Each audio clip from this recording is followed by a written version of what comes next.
Welcome to the Unlock 360 podcast, where education leaders share how they're turning vision into action, one system, one school, and one student at a time, because strong systems give every learner a better shot at success. Welcome back to Unlock 360. We have a very special guest, Dr. NaTasha Crain, joining us today. Dr. Crain is the Assistant Superintendent of Curriculum and Instruction at Marshall Independent School District, where she leads curriculum development, instructional strategies, and academic program design. Welcome, Dr. Crain. Thank you so much for having me today. It's an honor to have you on our show. Will you share with us a little bit about your journey and how you went through this world of education and landed in the assistant superintendency role? Well, I think it's been quite an interesting journey. I graduated from college without a teacher certification, so I am an alt-certified teacher. I'm an alt-certified educator. But through that journey, I found myself being able to student teach. So even though I'm not a traditional certified teacher, I still had that experience, which I think was great. It was a great opportunity for me. And from that, had a wonderful student teaching experience, which is still one of my mentors to this day. And I taught English for about 7 years at the secondary level, anywhere from 7th grade to 11th grade. So I didn't teach those ending years, beginning or ending years for secondary. And so I received my master's degree while I was teaching.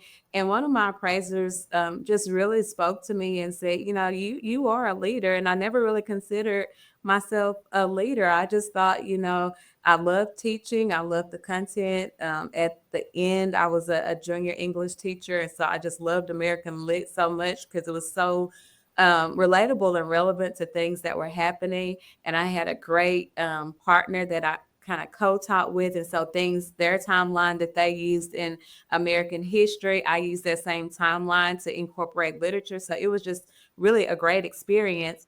And so I had some opportunities to write curriculum. And so that's really where my love of curriculum and instruction began, because I was able to understand all the background behind how do you develop a viable curriculum as a teacher.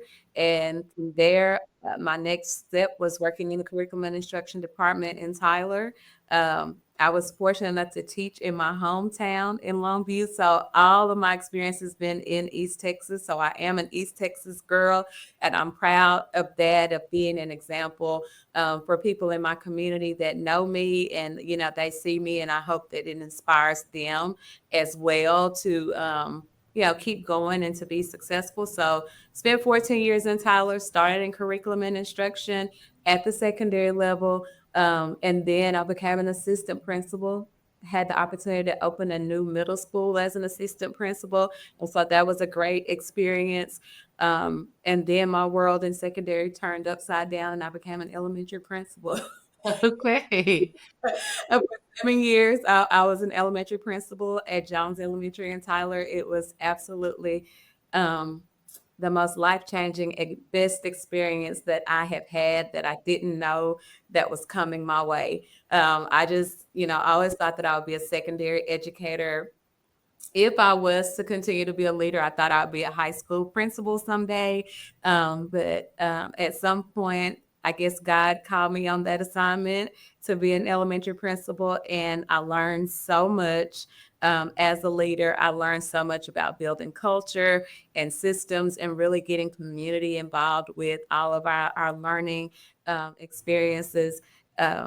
And then, of course, I got my doctoral degree as an elementary principal and had the opportunity to write my dissertation about the work that we actually were doing at Jones regarding social emotional learning and culturally relevant teaching.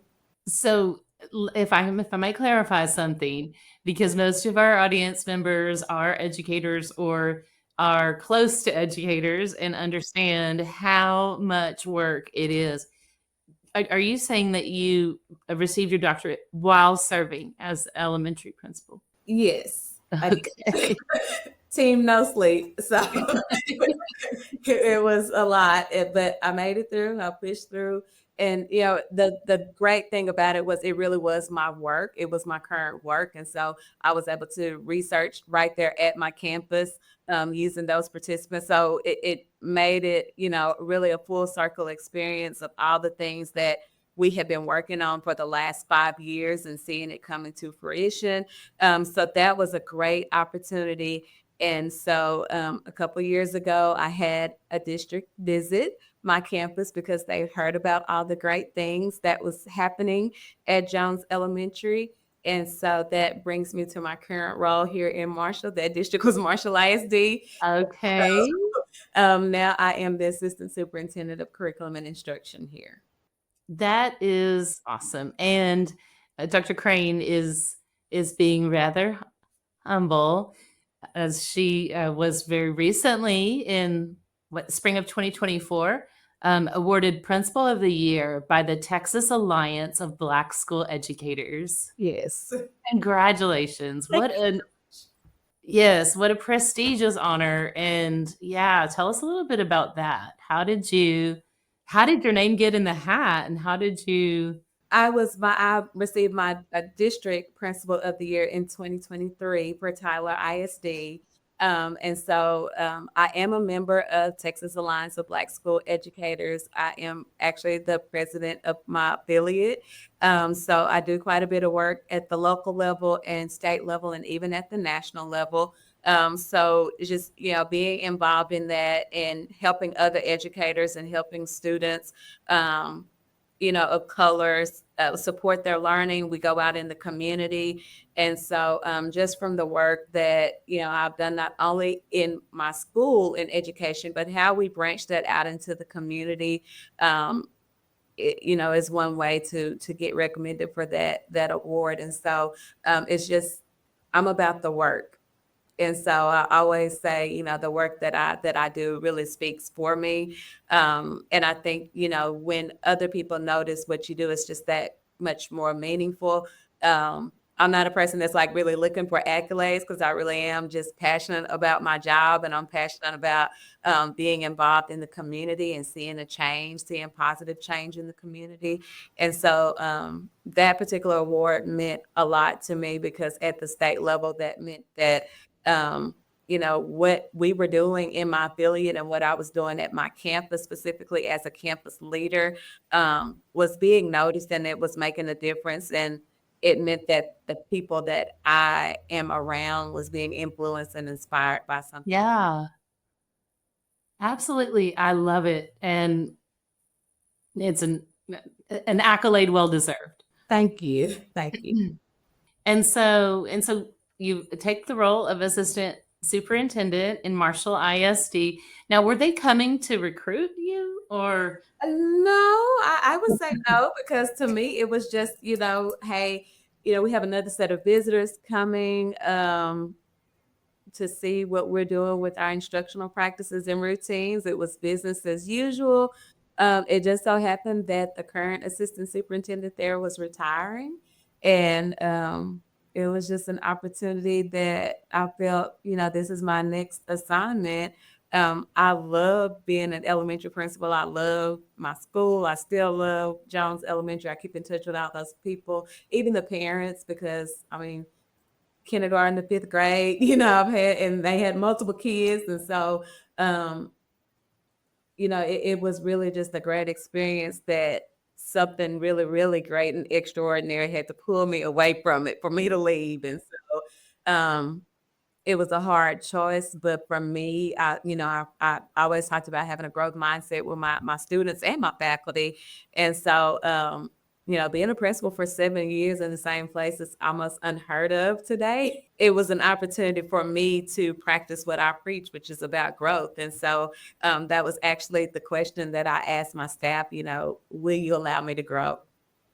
And that's how that's how I asked them to let me grow. I've let all these people grow with grown students. We moved this campus from a failing campus to a B rating. And so, how do I practice what I preach if I don't do it? And so that's how we, that's how I introduced it to them and made them feel better about allowing me to lead them per se. But they allow us to grow. We still keep in touch with each other to this day. I go visit. I just did career day for them this past year to visit my kids, and so I don't know if it was I don't know if they were recruiting me. I would say no, but that's how the cards fell, and I just accepted that calling. There's just, oh my gosh, like you touched my heartstrings. But yeah, wow. Yeah, I could just feel the love, and you got me going, I know Dr. you made me emotional. Yeah. Okay, so all right. So fast forward, you're here now. You're serving in a different role, as a district leader. Mm-hmm. What are some of the differences in how you just in the work itself, and also in how you approach the work? All right, the work is quite a bit different. uh, Okay. as an assistant superintendent of curriculum instruction, it's all things academic. So that's anything from making sure that our district-wide AVID program is running well, fine arts, PE, GT, ESL, SPED. I'm over federal grants and programs, director of school improvement, also works in my department. And of course, all the content areas, as well as CTE. And so it's a big job that I feel like some of the things that I'm responsible for, I don't necessarily get to touch every day. And thank God I have great directors and I have a Yes. great team, because there's no way to actually touch all of those things every day. But it is very different than handshakes and hugs from on a daily basis as an elementary principal is very different. I miss the kids a lot, but I do go to campuses weekly, so I'm always on campus, interacting with kids and interacting with teachers, and seeing those light bulb moments for teachers are very important. And specifically for my position where I am right now is that we're embarking on new curriculum and changing some things to better support our students and teachers in the district. And so that has been a big job, a huge endeavor that we're undertaking. But I think that, the way that we rolled it out, the way that we introduced it to our district as a whole has made a difference in us really having a great start and really having a great partnership with our service center, with Region 7 Okay. Educational Service Center. And so they have partnered with us and been with us every step of the way as we go through some of these new curriculum endeavors. And so I think that part has been new for me. Looking at it from a global perspective as opposed to someone handing you a curriculum as a campus principal, and then you're figuring out like how does this fit with my campus and the Yeah. capacity of my teachers and students. Considering that from a global aspect, district wide, has allowed me to kind of have some new thinking. Yeah, and you mentioned that you think that the way that you have approached it has helped. Tell us more about that. How have you gone about these changes in curriculum?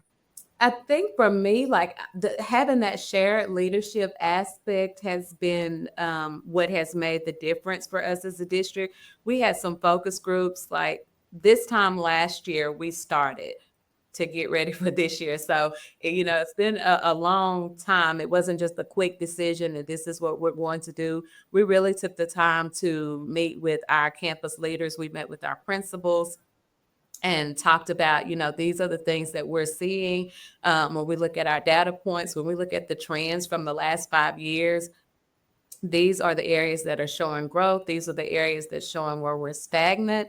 And so, what is it that we can do to, better support teachers? One of the things, and I think many districts across the state, when you think about the capacity of teachers, a lot of districts have teachers with less than 5 years of Yeah. experience. And that's the makeup of the majority of their staff.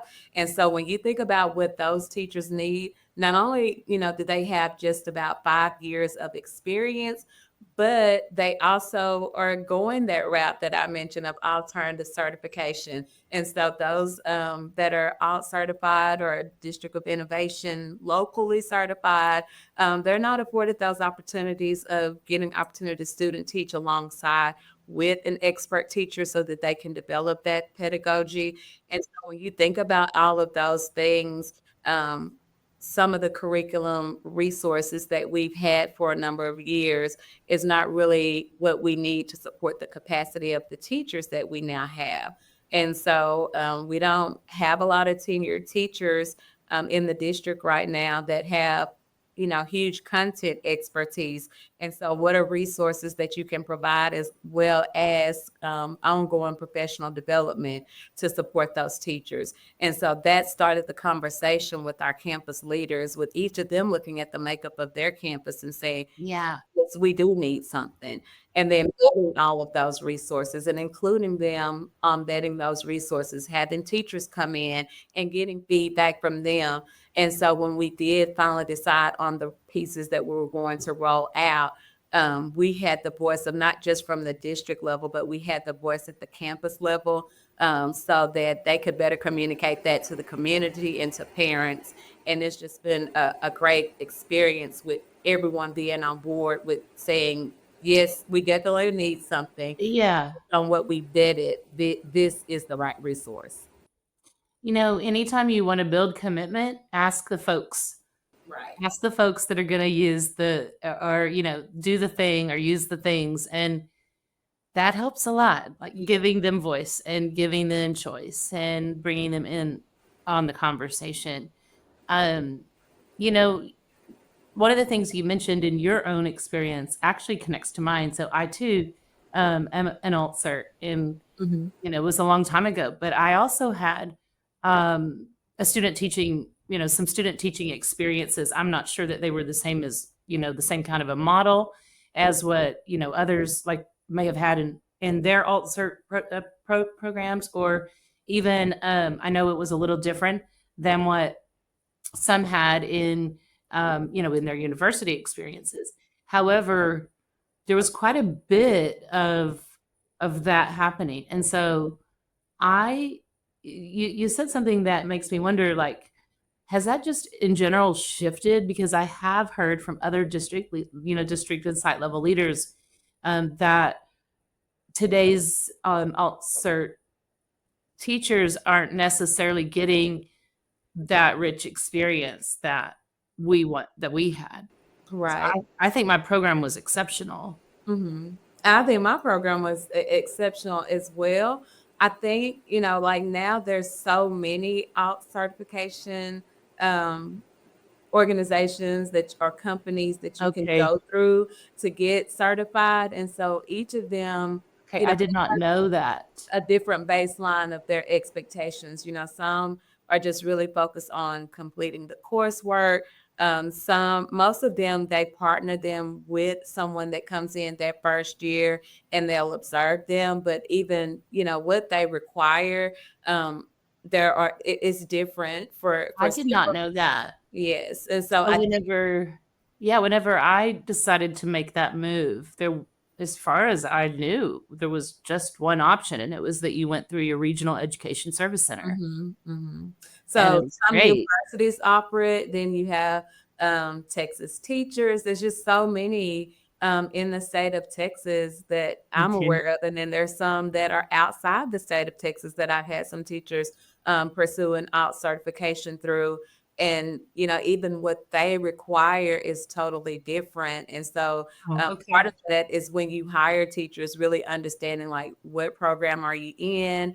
Now, to be considered highly qualified, you have to have a statement of eligibility. And so sometimes each of those entities have different things that they want to see before a statement of eligibility is offered. And so you really have to do a little bit of research in your homework when you're dating teachers and deciding, like, okay, yes, I want to hire you. For me as a principal, I would sit down with those teachers. If it got down to the point of me having to hire an alt-cert teacher and creating a timeline for them of expectations of, yes, I think you have the capacity to be a great teacher. However, let's talk about timelines to get certified, because the goal is to be a certified teacher. That's what our students need. It's kind of the same thing. You don't want to go to a doctor and they're Yeah. just remaining a resident for all that time and never really becoming fully certified. Yeah.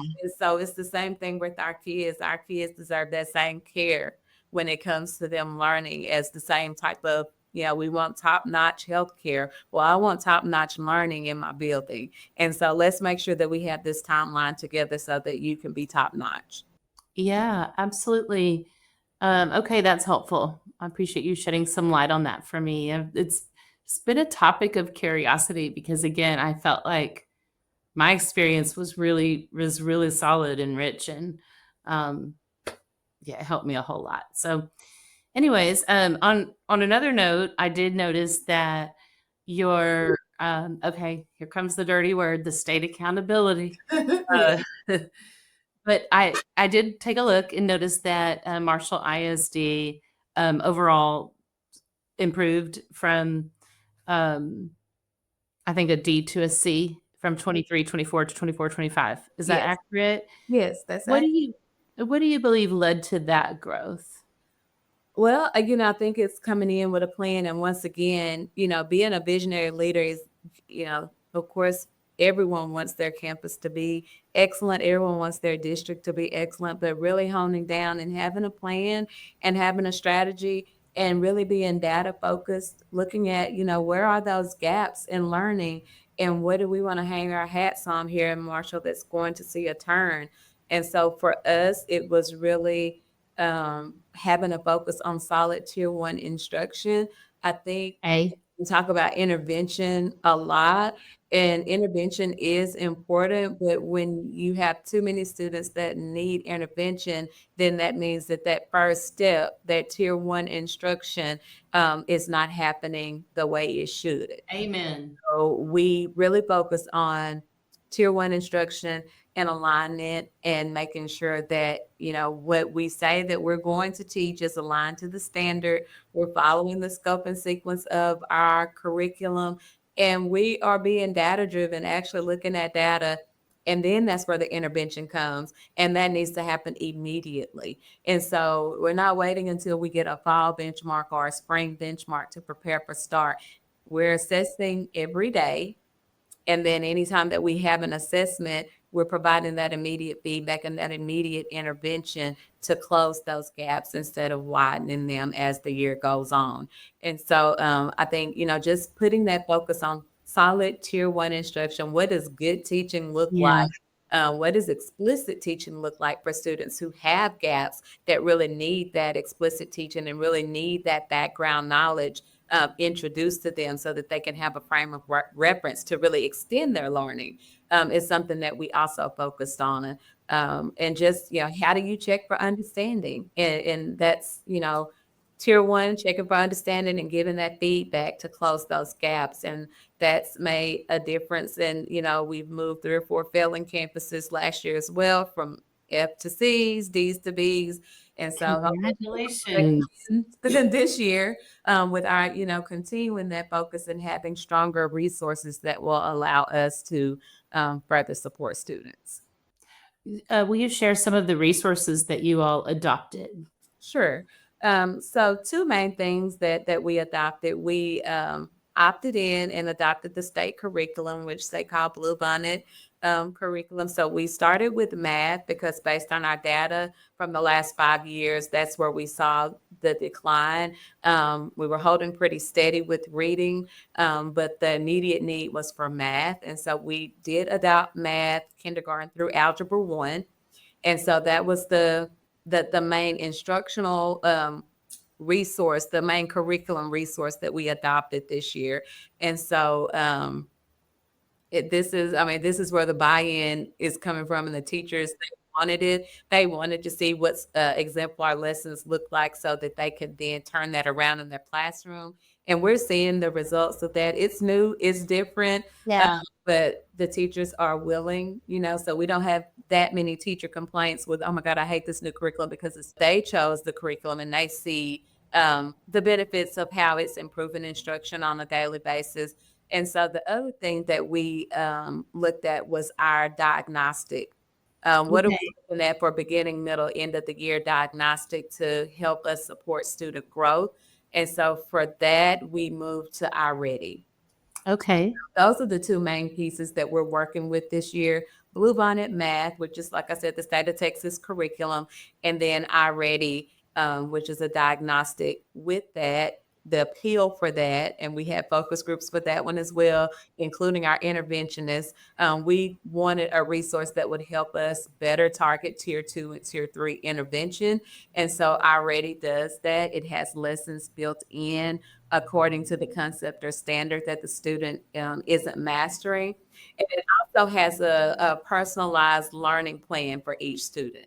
And so the student should be able to get a year's worth of growth. And according to their data, if the student meets their stretch goal, which is more than a year's growth for 2 years in a row, it is said to completely close that gap of that student being behind or below growth level. And so we're expecting to see a turn, from that with our student growth measure. Like we want to see students catching up. If we have students that are 2 or more grade levels behind, the goal is to really get those students with that resource and with that solid tier 1 instruction. And then just moving them along on their personalized learning, because we do have some students that are not below grade level that actually are above grade. Yeah. And so that that personal learning plan really it continues to advance them. And so those are the students that we see that are at the mastery level, even on state assessments. And so we want to continue to keep them growing, even though they're on grade level. How do we extend their learning? And so iReady has, something built in for all of our diverse learners. And so we're seeing the benefits of that implementation as well. So much of what you shared really resonates with me, and I have a feeling that you're very familiar with John Hattie Yes. and John Hattie's research, and we know that these days you can almost find research to support anything, or to negate anything that you do. And so, what I really value about his research is that that meta-analysis, that idea of no, we're looking at that hundreds of thousands of studies, millions, hundreds of millions of kids, and Yes. across all demographics, across all nations, across various states and regions, and all the things to figure out what works best. And that number one is that collective teacher efficacy. And so I'm curious what structures um, Marshall has in place to help teachers develop that expertise amongst and within their teams. I think that, I love John Hattie, by the way. We went to this summer, I already had a symposium and he was there and I took a picture. And so totally fangirl moment. So I haven't met him. So yeah, I have envy. I'm envious. Yes. Uh-huh. But yeah, Okay. he said something really interesting about that.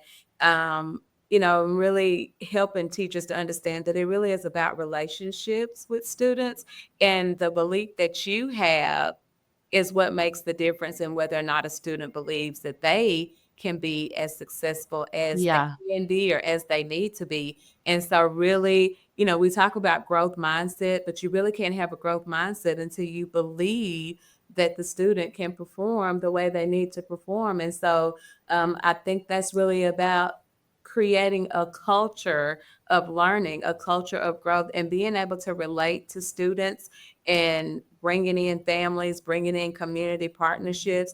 We have communities in schools here in Marshall. And so each of our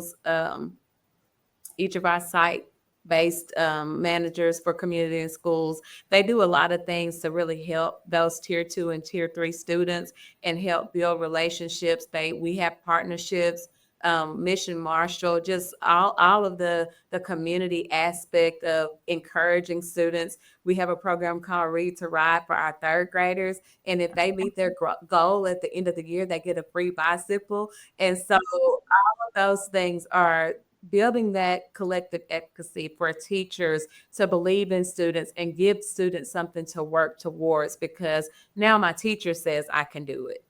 And so then I'm likely to want to meet that goal. And it builds that internal mindset of wanting to do well. Some people don't necessarily have that internal drive that keeps them going. Yeah. But if I, as a teacher, if I say, or as the principal or campus leader, I'm saying that I can believe in you, and instead of saying that you can't do it, using the powerful word yet. You're not there yet, but look at how much you're growing to get there.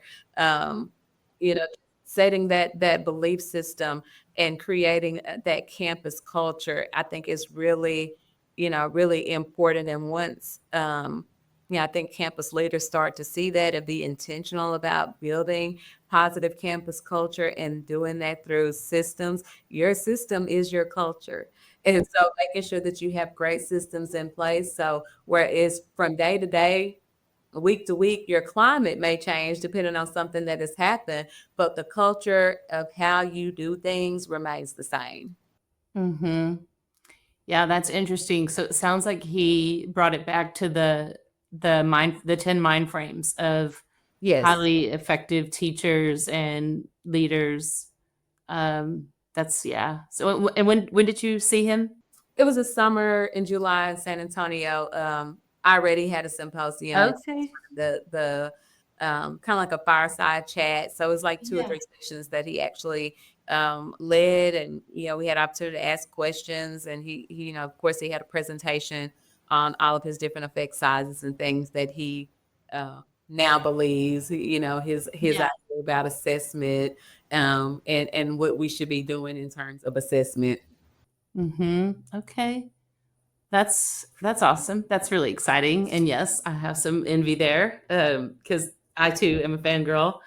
So really cool. Uh, how about leadership? How is Marshall ISD developing leaders in the system? Well, for me, I think that we have a couple of things going. Um, we have principal meetings that I pretty much plan and facilitate, and there are opportunities for us to have some leadership um, growth points for our campus leaders, and the goal for them is to take that back to the rest of their campus leaders. We also participate with Region 7 with Texas Instructional Leadership. And Okay. so we actually have PLCs regarding all of those components of Texas Instructional Leadership. And so we're looking at school-wide culture and routines. And so we have, a set protocol of what we're looking at for that. With our teaching and learning right now, and lesson internalization is the biggest instructional focus because we have adopted the state curriculum. And so those lessons are already provided for you. And so really helping teachers understand, how do you internalize lessons to execute them effectively. And so we go through that, and we have plans, all of our campuses have plans of action that we're constantly monitoring, but really helping that teacher become, or helping those principals become instructional leaders, and helping our instructional coaches build capacity with teachers is something that we're working on here in Marshall ISD. With our principals and our principals meeting, we're doing a book study right now. So that's something that from year to year, we do a book study. Last year, as we were deciding on, what are our new curriculum pieces, we read DeWitt's The Implementation. So Okay. how do you determine what to get rid of? And if you're going to add something, you always, implement, de-implement instead of just piling things on. What's working, you keep that. What's not working, you get rid of. If you're introducing something new, you're replacing it, so that we don't have just this conglomerate of things. For me, when I lead a book study, it's really about putting that theory into action. And I think that's very important, because we're not just reading a book and saying, oh, that Yeah. was a great idea. Well, how do we live that idea and make it part of our work? And so Yes. right now we're reading the Clarity Framework by Casey Watts. I got to meet her last week, and she signed my book. Okay. Meeting all these great people. But it is about your communication. And so as we're implementing something new, How are we making sure that we're clear? I always say clear is kind from Brene It Brown. is. And Yes. so, That's one. based on that, it's how do we make sure that our expectations are clear as we're implementing these new things? What do we expect to see from our teachers? And just, even not just from the teacher level, how do we communicate that with our students? How do we communicate that with parents and community so they know exactly, our goal and what we're working on here to improve academics? And so right now we're looking at that framework and we'll be implementing that communication cycle. Yeah. Okay. This is good. So you made me think of two experiences that I want to share for the audience today. So one, I'm working with an assistant superintendent of curriculum and instruction and his team, and we're all, it's not a huge team. I think there were about 6 of us. We're sitting around a table in a conference room, and they're wanting to get clear on what their instructional framework is. And so, okay, here's what we're going to do. We're going to start with just a dump. What are all of the things, all the resources? And, we can be sloppy with it. Tier 1, tier 2, tier 3, academic, this content area, that content area, for whatever, purpose. Let's just get it all out there. And we filled up a whole wall. And this district, probably about the same size as yours. I want to say maybe a little bit larger. They may have had, at the time, they probably had about 8,000 students. But we filled up a whole wall that was covered with a whiteboard. It was full of all the things. It's like, okay, now let's start to just kind of talk about some of these pieces. And one person says, well, I know this one came out and I didn't say anything at the time because we weren't supposed to, debate it, but we stopped doing that 5 years ago. And then someone else said, well, how about that one? Like, we haven't done anything with that. It's like, okay, what do your teachers think from all of this is what they're, and they're like, yeah, you're right. We probably have a lot of teachers that don't realize Yes. that they don't have to do that anymore.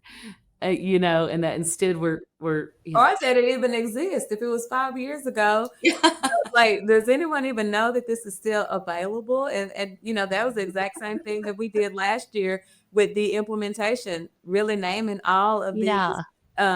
What are all of the instructional technology resources that we have? And so how do we narrow it down to, instead of 30 things, can we get down to 10? And the information, we get down to 5. And so, like you said, over a span of 5 years, like, half of the staff is new. And so they don't Yeah. know that this resource is available. And if it is it just a may do, or is it a must do, or what? And yeah. So that was, you just reminded me of that experience. And then the other one that you reminded me of was actually with the team, 2 teams of teachers. I was working with 2 comprehensive high school science teams. And so there were about 14 science teachers in the room. And we were getting ready I was going to take them on learning rounds, a process that is where in smaller teams, they would visit each other's classrooms and gather evidence really focused on what the kids were doing, and then come back and we'd look for trends across the school and the department to figure out what do the kiddos need next. And in part of that process, the team needed to decide what it was they were going to look for. And the district already has a set of look and listen fors. And so my role as a partner of the district is to make sure that whatever they decide is in alignment with what the whole division is. Yes.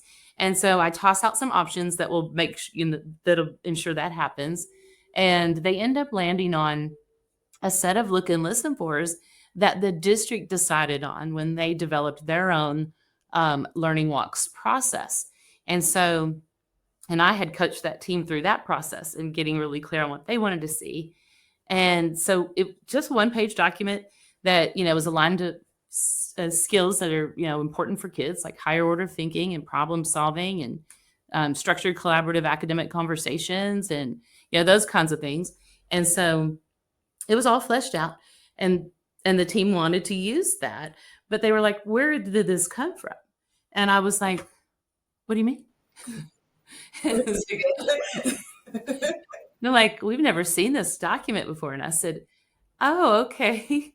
So, when the district comes through and they're doing their learning walks, this is what they're looking for because it's tied to district-wide instructional priorities.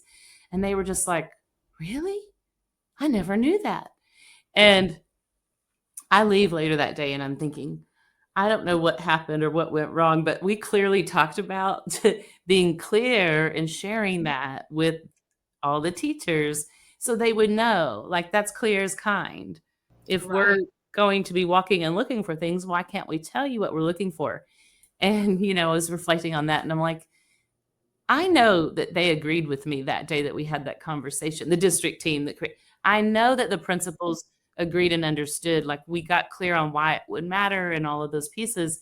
And so I think it was just a case of the whirlwind and all the the stuff that gets in the way sometimes, that particular ball got dropped at those particular schools. It may not have been true for all 20 schools in this particular Right. district, but at those schools, the teachers didn't know. The script, like that's something Yeah. that we work on in principals meetings. Like, we're in principals meetings and it's on your mind at that time. But then once you get back to your campus, everything else is happening. And so it's easy to not be as intentional as you want to. Yeah. And so I just kind of, after our principals meetings, I might send specific slides that we went over and I'm like, share this. Like, it's not a secret. If I'm giving it to you, you can Yeah. share it. And so I've taken all the work out of it. You just share these slides and that will jog your memory on other things that you need to specifically say to your Yeah. campus. So even writing out scripts, that's part of Texas instructional leadership, is scripting out some things. And so what does a script look like for a teacher versus a student versus community parents, things like that, so that the communication is clear across the board and that you're being intentional about your communication. And I think sometimes we're not as intentional as we think we are because it's in our Yeah. head and we know it. And it's just kind of lost in translation of how do I need to communicate that expectation to others. That is so true. And the other piece that I realized in reflection was there were at least 5 of the teachers were new in the last couple of years, which the whole process was designed 3 or 4 years ago.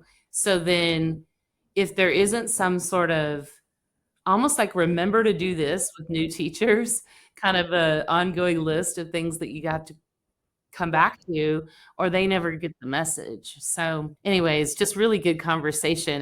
And you sparked those memories for me of real life experiences and the work in action it can be challenging. And I cannot agree more with clear as kind. Mm-hmm. It's so important. NaTasha, it has been a pleasure having you on our show today. Like I said, like we're speaking the same language and that's fun. It's fun to talk with folks that live in a different lane as well, but always gets me jazzed to talk teaching and learning and leadership and all those pieces. So thank you so much for being on our show. Thank you. I've enjoyed it. Yes, and will you please share with the audience where can they go to learn more about Marshall ISD? Well, of course, our web page, we're on social media, but our web page is just marshallisd.com. And our social media is Marshall ISD. And, we're updating it daily. We're revamping our curriculum and instruction section so that it's more up to date with things that are currently happening in our district. We just released our first newsletter in our curriculum and instruction and assessment department. Awesome. And so that will be a quarterly newsletter that our department is putting out. We want to spotlight teachers. We want to spotlight different campuses that are doing the work as we embark upon these new instructional endeavors, specifically with our curriculum with Bluebonnet Math, and just, how we're growing kids through iReady. And so we want to spotlight those things within the quarter and just updates of dates that we have for assessment, for testing, and things like that. And I also want to spotlight my team because they're pretty cool. Yeah, that's good. In fact, you reminded me. I've been trying to remember to end the show with a certain, kind of off topic but fun piece, and I forget sometimes. And I think a couple other episodes I recently filmed, I may have forgotten. So you reminded me of gratitude. So, like, I think, and clearly you're a Brene Brown fan. I believe that what she says about we squandered joy sometimes with like fear and worry and anxiety and all that, and that we can instead squash that by practicing gratitude. And Right. so what are you grateful for? It can be personal, it can be professional, it could be both. It could be a person, a place, what are you grateful for and why? Just so many things. And I think this is the perfect season because we're embarking upon Thanksgiving.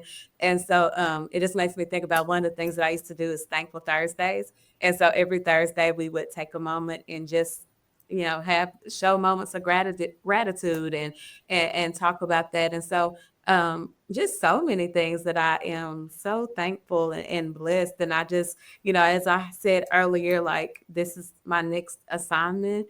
And so I think, I don't think of it as a job, a Monday through Friday job, because I literally eat, sleep, live, breathe, because I'm just so invested in, I love to see student success. And so for me, that first step is seeing teachers be successful. And so, that's one thing that's different about this job is really the adult learning that I have to see first before I know I'll see it with students.